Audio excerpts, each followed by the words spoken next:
জীবনে প্রতিটি পদক্ষেপেই টাকার প্রয়োজন। বিশেষ করে হাসপাতালের বেডে যখন শুধু টাকার অভাবে চিকিৎসা হয় না, তখন বোঝা যায় জীবনে টাকার গুরুত্ব কী। শুধুমাত্র টাকার অভাবে বেকারদের যখন চাকরি হয় না, তখন বোঝা যায় এ জীবনে টাকার প্রয়োজন কতটা। প্রত্যেকটা পদক্ষেপ আমাদের বুঝিয়ে দেয় জীবনে টাকার কতটা দরকার।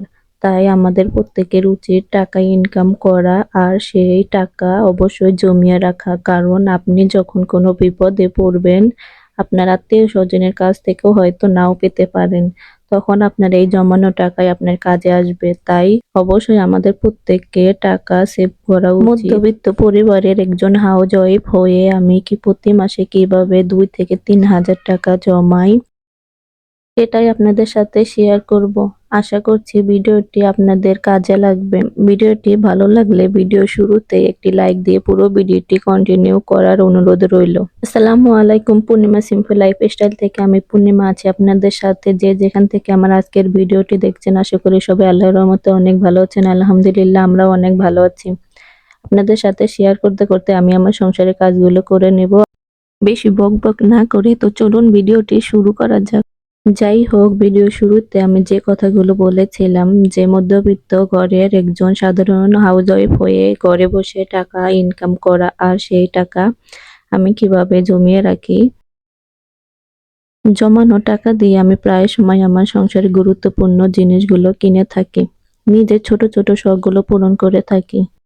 আমি মনে করি আমাদের প্রত্যেকটা গৃহিণীদের কোনো না কোনো কাজ করা উচিত। অন্তত নিজের জন্য হলেও কোনো না কোনো কাজ করা উচিত। কারণ নিজের টাকা দিয়ে যখন কোনো জিনিস কেনা হয় বা কোনো কাজ করা হয়, তখন আর যাই হোক কারো কাছে জবাবদিহি করতে হয় না।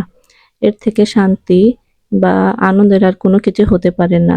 যদিও সংসার সামলিয়ে কাজ করাটা আমাদের অনেক কষ্ট হয়, তবে কষ্ট ছাড়া আপনি কোনো কিছুই করতে পারবেন না।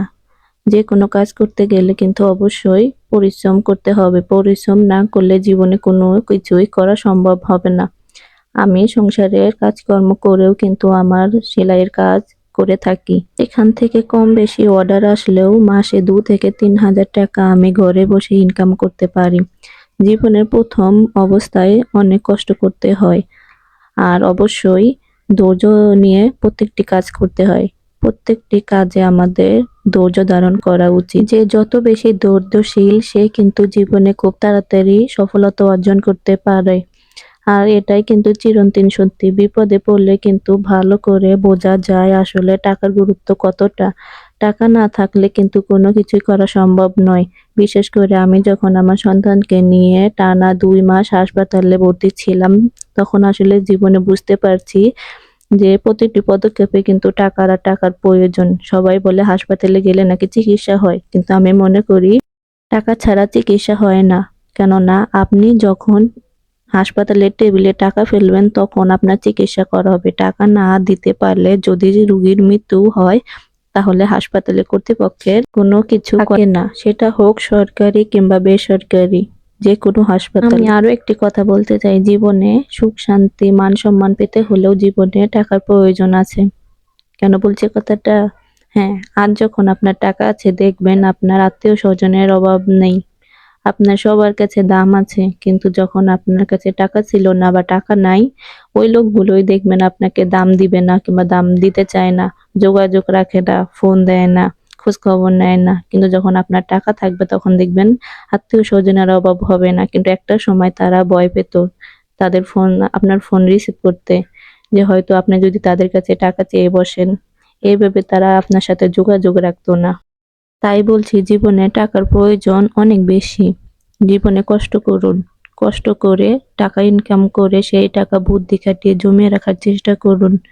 কারণ আজকে আপনার শক্তি আছে, সামর্থ্য আছে, কাল হয়তো নাও থাকতে পারে। তাই বসে না থেকে, সময় নষ্ট না করে কাজ শুরু করুন। সেটা আপনি যে কোনো কাজ করতে পারেন।